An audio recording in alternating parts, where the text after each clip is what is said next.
पिछले वीडियो में मैंने बताया था पॉजिटिव एनर्जी व पुण्य बल मनुष्य जीवन के हर अच्छे काम को करते हैं। तो पुण्य बल का उत्पादन हम जितना ज़्यादा करेंगे हमारा जीवन उतना ही बेहतर होगा। तो पुण्य कर्म कैसे ज़्यादा से ज़्यादा उत्पन्न कर सकते हैं उसके विषय में मैं आज बोलूँगा। पुण्य कर्म व पॉजिटिव एनर्जी व पुण्य बल जो जीवन को बनाते हैं, जीवन के हर प्राप्ति को प्राप्त कराते हैं, आयु की वृद्धि कराते हैं,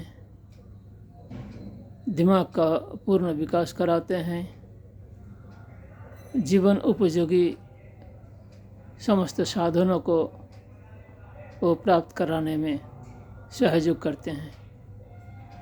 उस बल को पुण्य बल कहते हैं। तो पुण्य बल उत्पादन करने के लिए ही धर्म को रचाया गया है। तो धर्म इसलिए करते हैं पुण्य बल के उत्पादन करने के लिए। तो धर्म क्या है? सेवा करना, क्रियामूलक हो, ज्ञानमूलक हो, धन के द्वारा हो। किसकी सेवा? पूजनीय की सेवा। पूजनीय कौन है? जो पूजा के योग्य है, पूजा के हकदार है, जो जीवनदायक है, जो जीवन के घटक है, जो जीवन को सुरक्षा देते हैं, जो जीवन को विकसित करने के लिए सहयोग करते हैं, ये सभी जो है पूजनीय है। और जीवन को जो घटाते हैं, संशय में डालते हैं,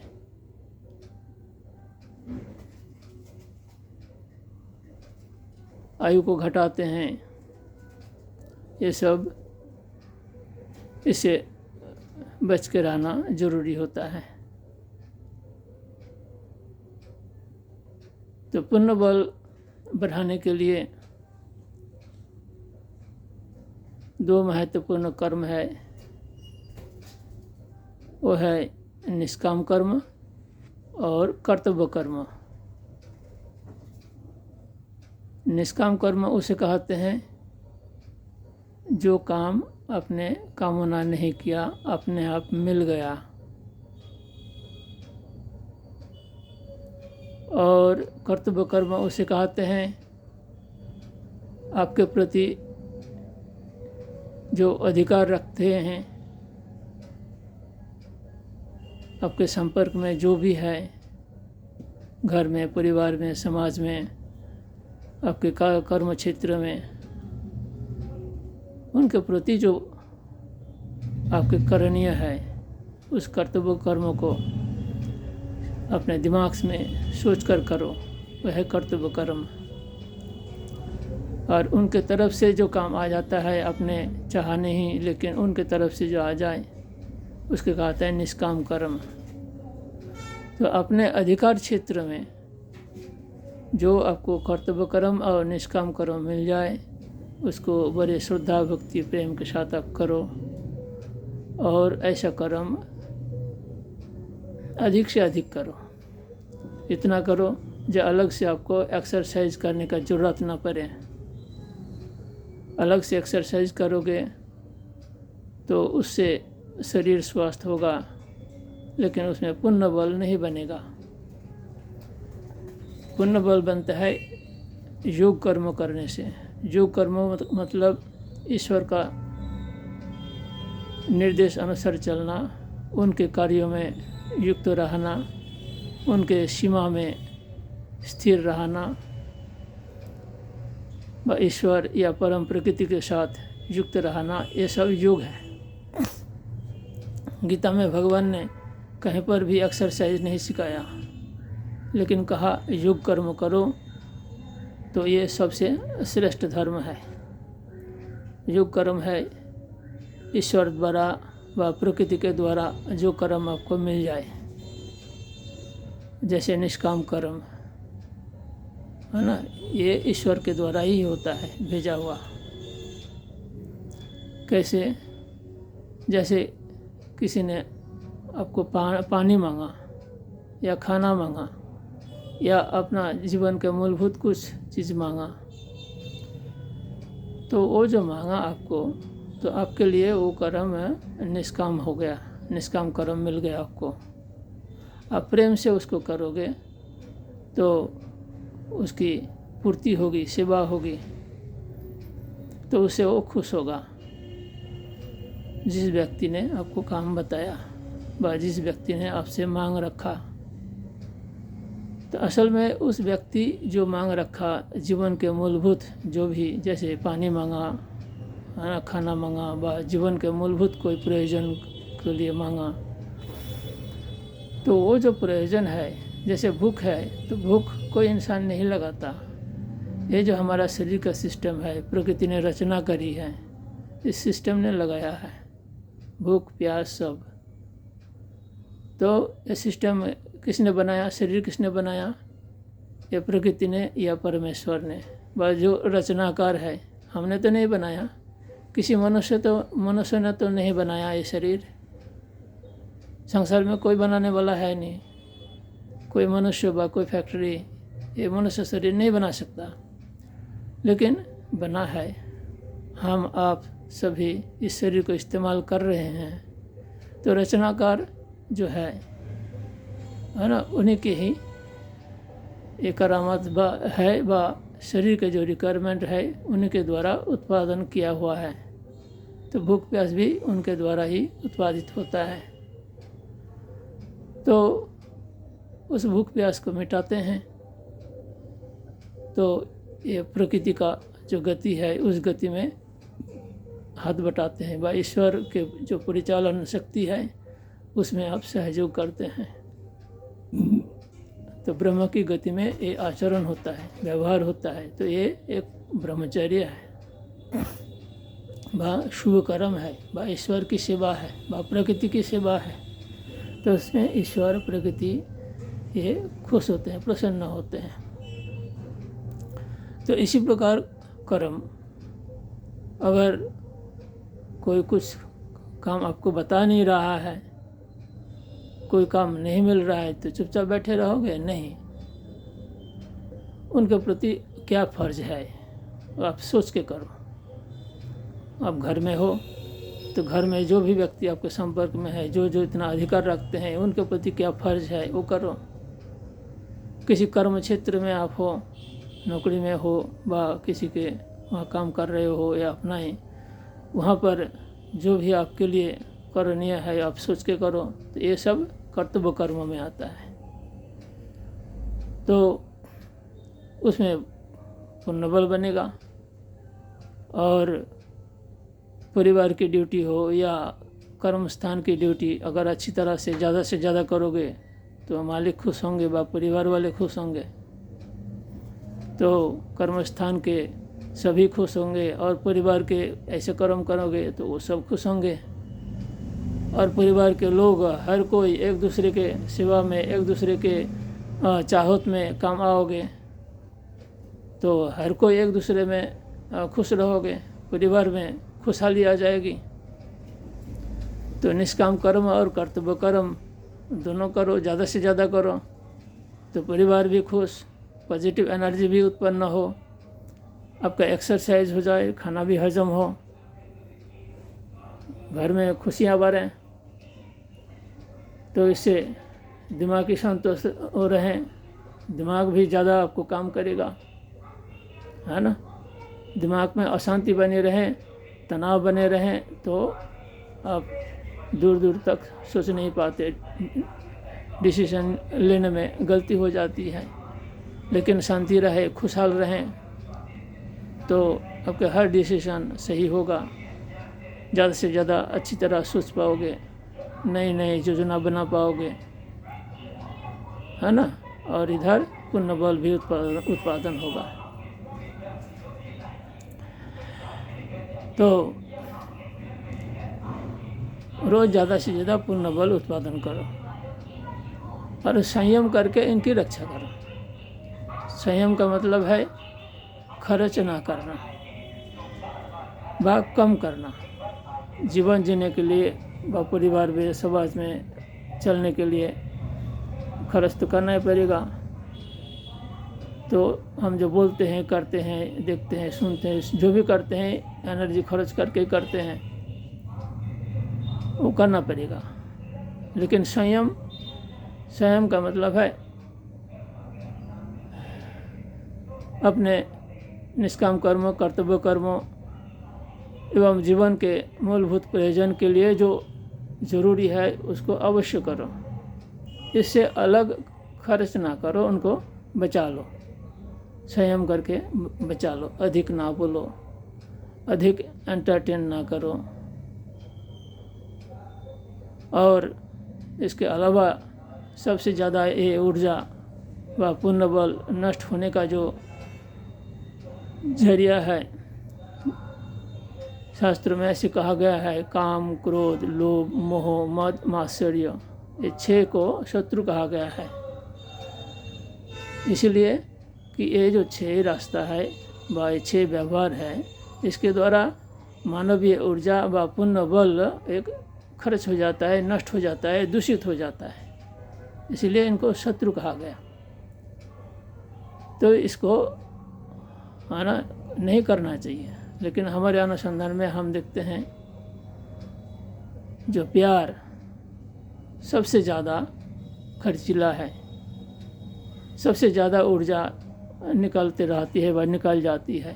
जब कोई किसी से प्यार करते हैं तो हर समय उसकी ऊर्जा उस प्रेमी की तरफ बहने लगती है। उनके दिमाग में और कोई बात नहीं रहती, बस अपने प्रेमिका के लिए व प्रेमी के लिए दिमाग लगे रहते हैं, काम करती हैं। तो उसमें ऊर्जा बहा जाती है सबसे अधिक। तो इसीलिए जब तक अपने पूर्ण मनुष्य नहीं बना, दिमाग का पूर्ण विकास नहीं हुआ, व मानवीय जीवन में अब एक अधिकार, स्वास्थ्य अधिकार, जिसमें छल कपट झूठ का सहारा ना लेना पड़े, ऐसा स्थिति ना बन जाए, तब तक जो है अपनी ऊर्जा उत्पादन करो और संग्रह करो, संयम करके बचाओ। तो सबसे ज़्यादा ऊर्जा खर्च हो जाती है प्यार से। तो जब तक अपने जीवन स्टैंडर्ड ना हो जाए व दिमाग का पूर्ण विकास ना हो जाए, व जब तक आप अमानवता छोड़कर पूर्ण विकसित मानव ना बन जाओ, तब तक जो है प्यार ना करो, नॉर्मल व्यवहार करो सबके साथ, है ना। या तो आप अमानव रह जाओगे व अधूरा मानव बन के रह जाओगे, पूर्ण मानव कभी नहीं बन पाओगे। तो इसीलिए संयम करना बहुत ज़रूरी है। फिर उसके बाद सेक्स, काम, सेक्स से बहुत ऊर्जा निकल जाती है।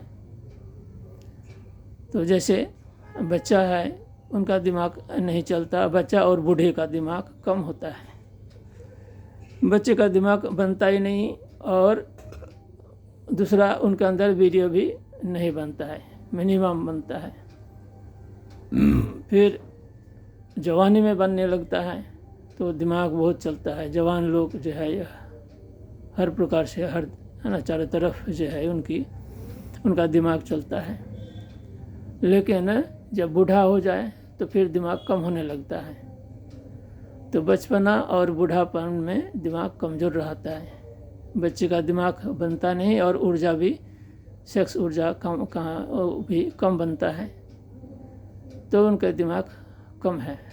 और बूढ़े के दिमाग जो है, उनके पाचन क्रिया समाप्त हो जाती है, और जवानी में जितने उन्होंने ऊर्जा ख़त्म किया है तो हर कोशिकाओं में कमजोरी आ जाती है, तो उनका शरीर में ऊर्जा कम बनता है, दिमाग में ऊर्जा कम जाती है, तो उनका भी दिमाग काम कम करता है व नहीं करता है।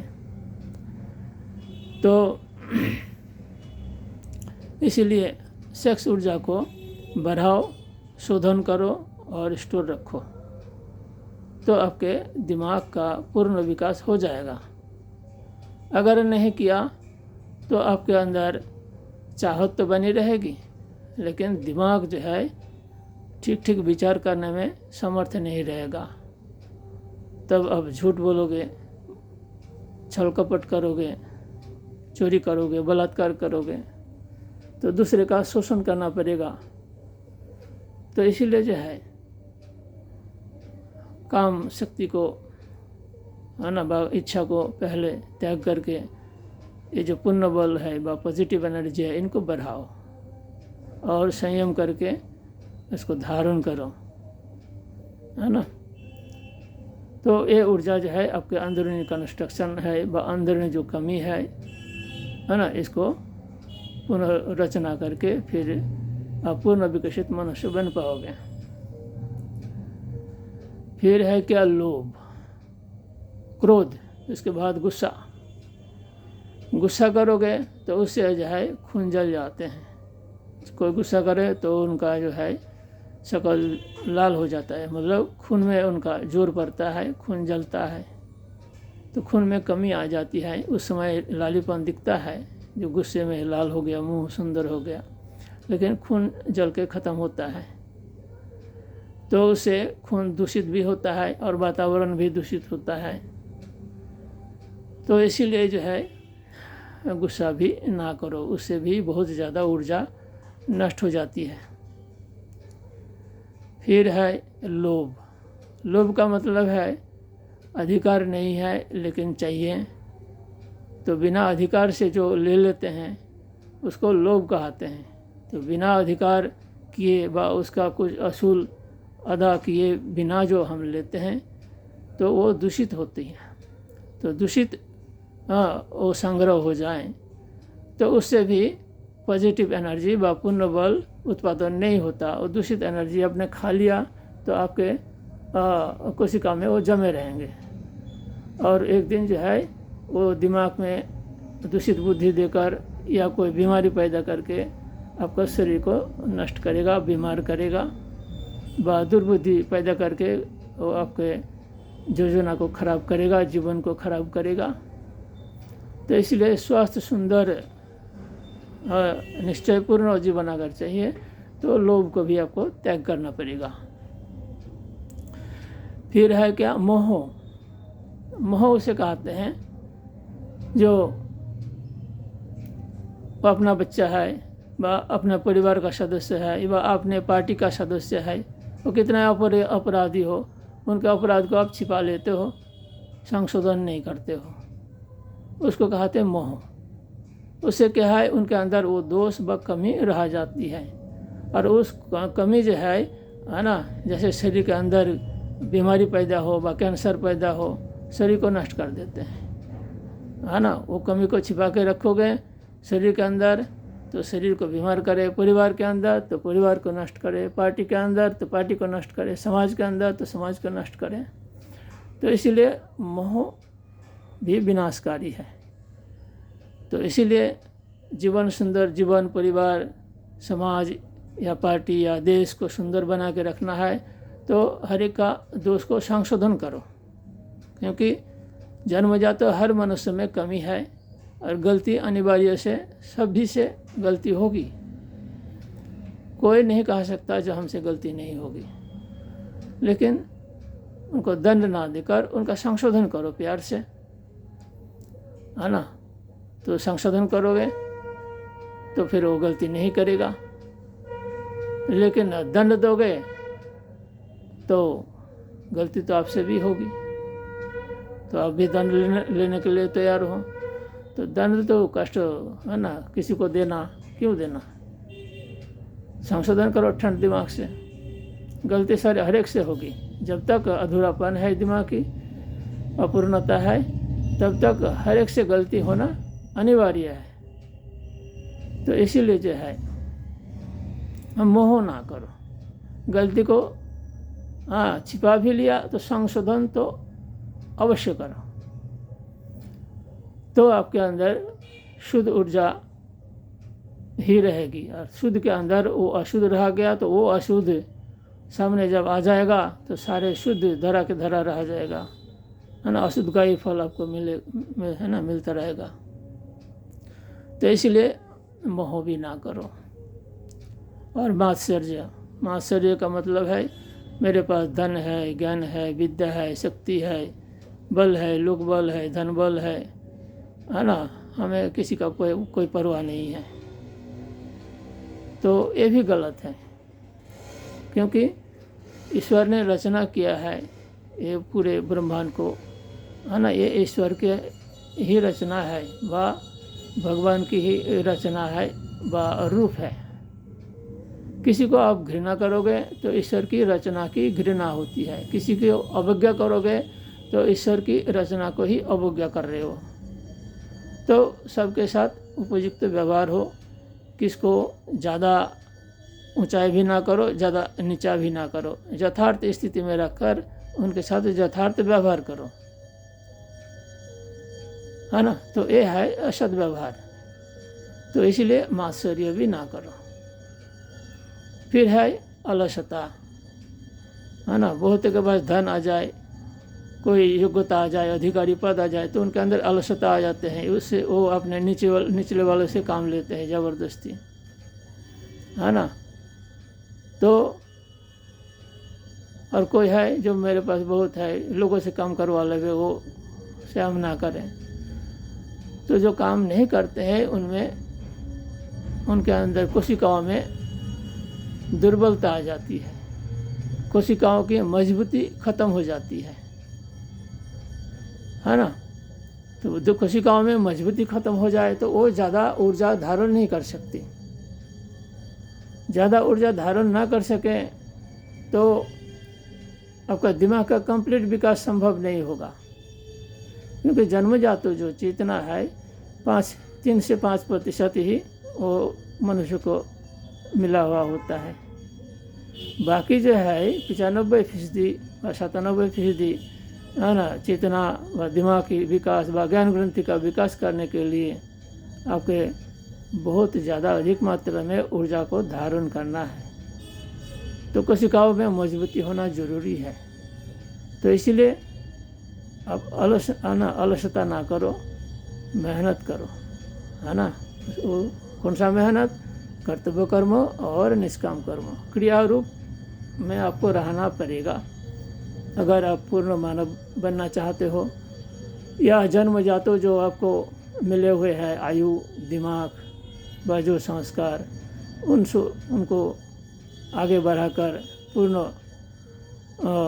आयु, पूर्ण दिमाग, पूर्ण जीवन पाना चाहते हो तो आपको मेहनत करना पड़ेगा। कोशिकाओं में मजबूती, शुद्धि, नेचुरलिटी अर्थात प्राकृतिकरण और ना अननेचुरल ना बन जाओ। तो इसमें आपको सावधान रहना पड़ेगा। तो इसीलिए जो है अलसता आपको ना करो। फिर है अत्याचार, अपने शरीर के साथ भी अत्याचार ना करो, किसी दूसरे के साथ भी अत्याचार ना करो। अत्याचार से उनके जो साधारण स्थिति है, नॉर्मल स्थिति है, वो खराब हो जाती है।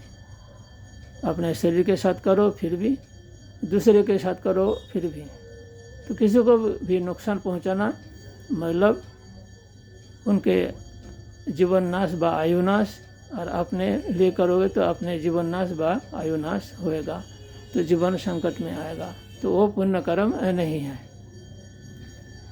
ना। तो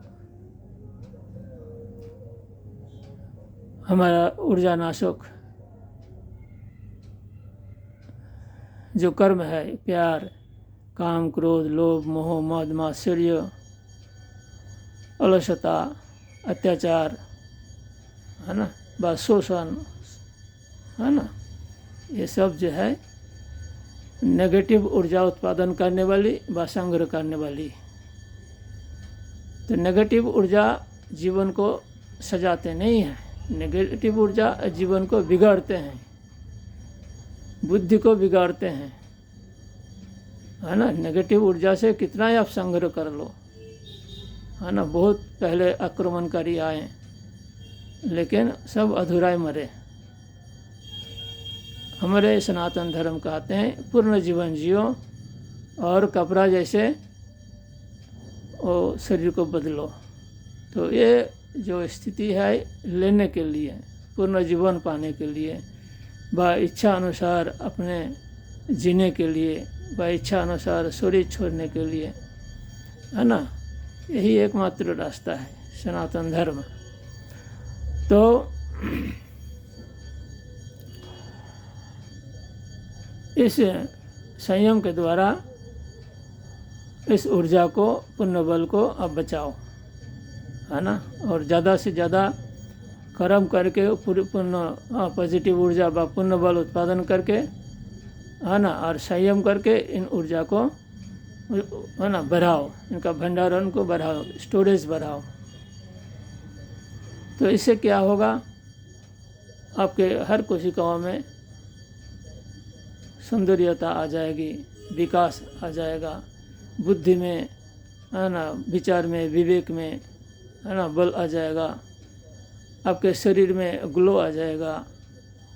आप पढ़ाई कर रहे हो तो कुछ ही दिन करके देखो, कुछ ही दिन बाद जो है आपकी मेमोरी तेज़ हो जाएगी, आपकी समझदारी तेज़ हो जाएगी, है ना। तो है ना, एक मेरे को फ़ोन करके वो बता रही, मैंने बताया था उसको, है ना, जो इस ऊर्जा को इसी प्रकार से बचाया जाता है ना। तो उसने किया, 2 महीना बाद ही वो फ़ोन करके वो बोल रही हैं, जो स्वामी जी मैं 4 टीचर को मैंने छुड़वा दिया, एक टीचर कंप्यूटर कर रहा गया। बोले क्यों छुड़वाए? बोले सारे सब्जेक्ट अपने आप को समझ में आने लग रहा है, मैं, है ना, अब टीचर का ज़रूरत नहीं है, अपने आप समझ जाती हूँ। 2 महीने बाद, 2 महीने करने से ये लाभ हुआ। तो आप लोग करके देखो, जितने जानकारी है सबको इस विषय को बोलो, समझाओ, है ना, कराओ। अब देखो ये लाभ आपको मिलेगा, आपको भी मिलेगा, है ना, हर एक को लाभ मिलेगा। तो पुण्य बल का उत्पादन कैसे हो वो बताया, उसका संग्रह कैसे हो वो बताया, और उनके जो व्यवहार है उस व्यवहार ऐसे करोगे, अपने जीवन के मूलभूत जो प्रयोजन है उसके लिए करोगे, और ध्यान करके अपने अंदर केंद्र में उसको स्टोर करोगे। ध्यान करने के लिए सुबह शाम कुछ देर के लिए बैठो, आपके अंदर वाला जो श्वास चला रहा है, दिल का धड़कन चला रहा है, आपके हर कोशिकाओं को जीवित रख, है ना, पुष्टि रस पहुंचाकर जीवित रख रहे हैं, जीवन रस पहुंचाकर जीवित रख रहे हैं, आपको, है ना, जागृत करते हैं, सुला देते हैं जब आप सोते हो, फिर जगाते हैं। तो जो शक्ति केंद्रों में है ना, उसी को ध्यान करो, तो वहाँ पर वो शक्ति स्टोर होने लगेगी। जितने ज़्यादा स्टोर होगे उतने ही आपके आयु और दिमाग का विकास होगा और सुंदर व्यक्तित्व का विकास होगा। अब धीरे धीरे बहुत अच्छे इंसान बनने लगोगे। कोई भी अमानव संसार में नहीं रहेगा। इसी क्रिया से कोई हिंसा करने का उनको ज़रूरत ही नहीं पड़ेगा। उनका दिमाग इतना समर्थ हो जाएगा, सही रास्ता में सही उपाय से, है ना, हर कोई अपने अपने जीवन को निर्वहन करने में सक्षम हो जाएगा। तो इसी प्रकार से जो है पॉजिटिव ऊर्जा का उत्पादन, है ना, उत्पादन करो, जिसे पुण्य बल कहा जाता है।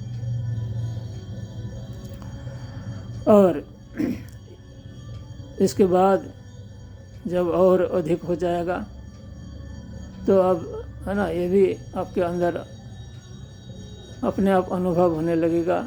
जो प्रार्थना करोगे कोई भी, वो प्रार्थना फलित होने लगेगा। लेकिन यहाँ पर है ना, उलझ जुलझ मतलब उल्टा सीधा कुछ भी प्रार्थना करोगे तो ऊर्जा नाश होएगी।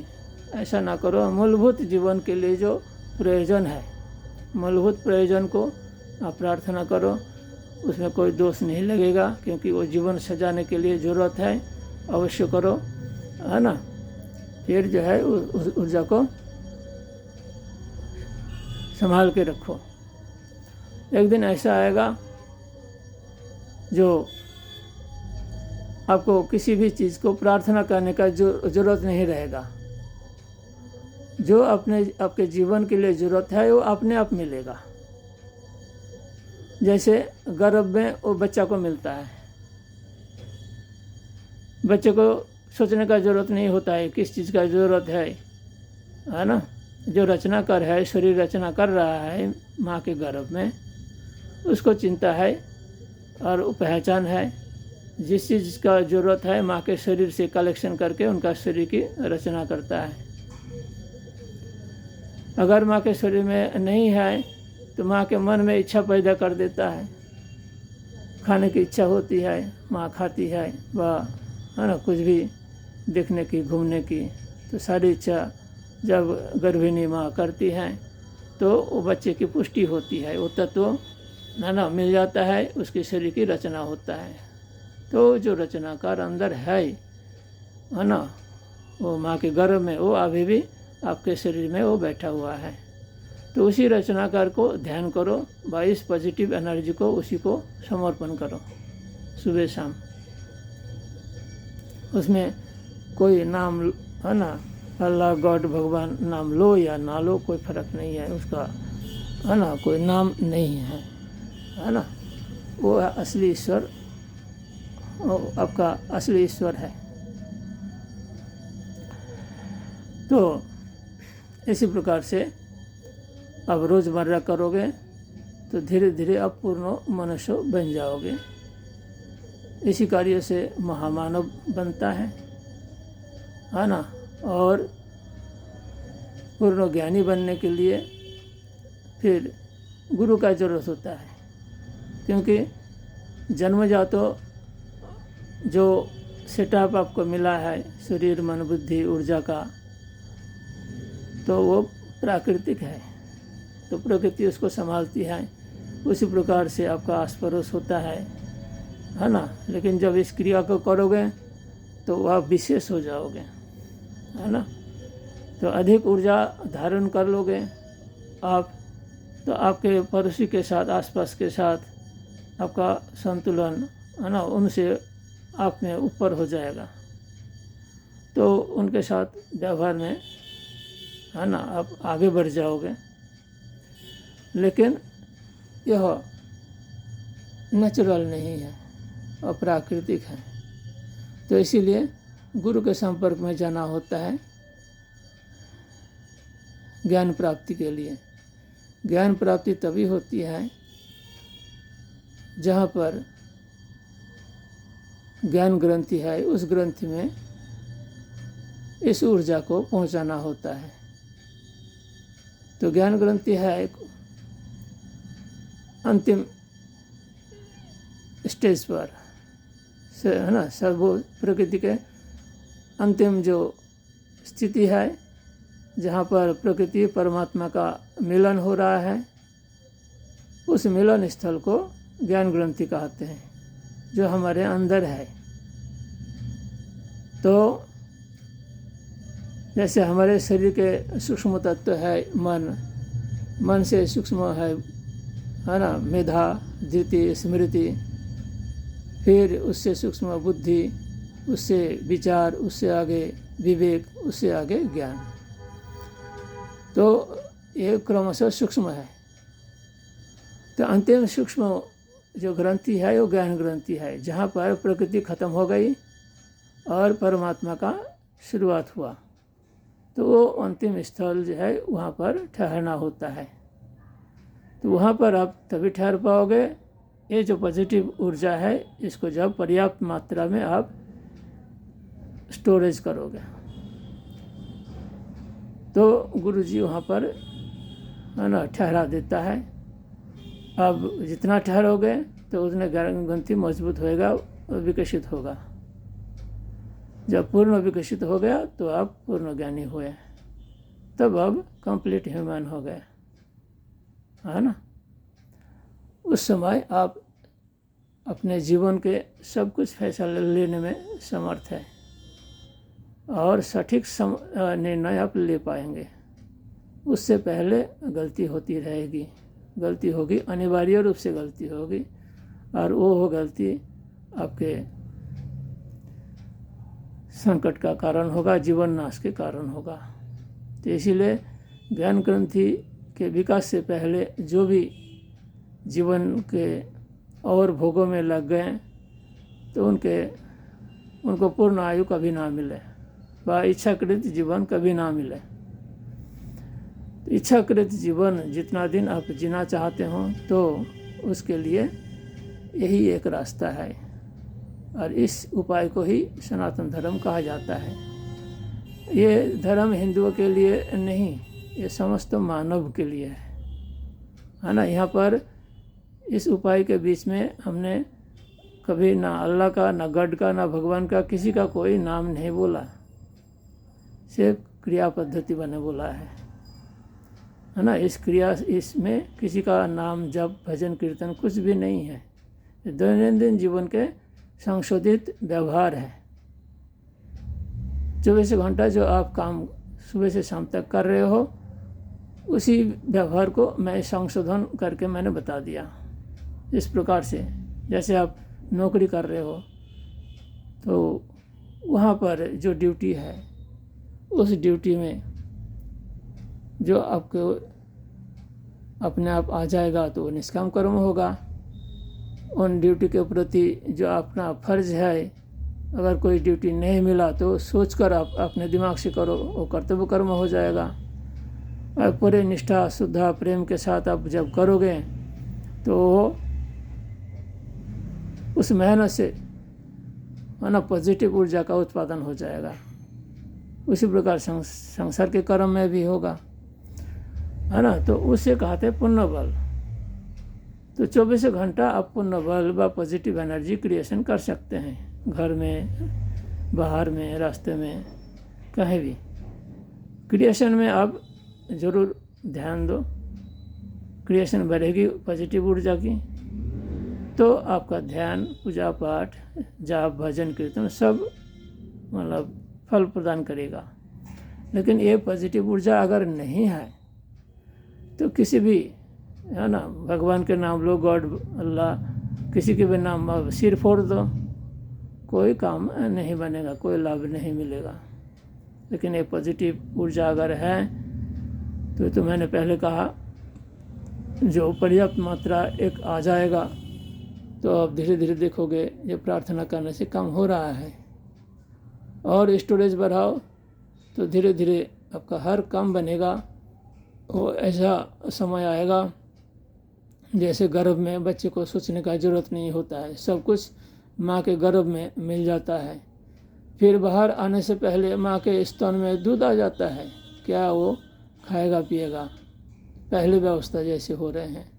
तो इस अवस्था को आप, है ना, इस जीवन में भी आप दोबारा प्राप्त कर सकते हैं। तो माँ के गर्भ में जिस प्रकार हर कुछ वहाँ बैठे बैठे मिल रहा था, तो इस जीवन में भी आपको इस प्रकार मिलते रहेगा, है ना। जो आपके जीवन के लिए क्या ज़रूरत है ये प्रकृति सोचेगी। भाई ये जो शरीर की रचना किया है, ये रचनाकार सोच के आपके लिए संग्रह करके देंगे। तो इसीलिए इसको धर्म कहते हैं और इस धर्म को सनातन कहते हैं। आप करके देखो, है ना हो गलती हो तो मेरे से संपर्क करना, मैं अपना संपर्क के लिए कांटेक्ट, है ना, उपाय बताऊंगा जिससे कि आपके सवाल का जवाब मैं दे सकूं। धन्यवाद। है।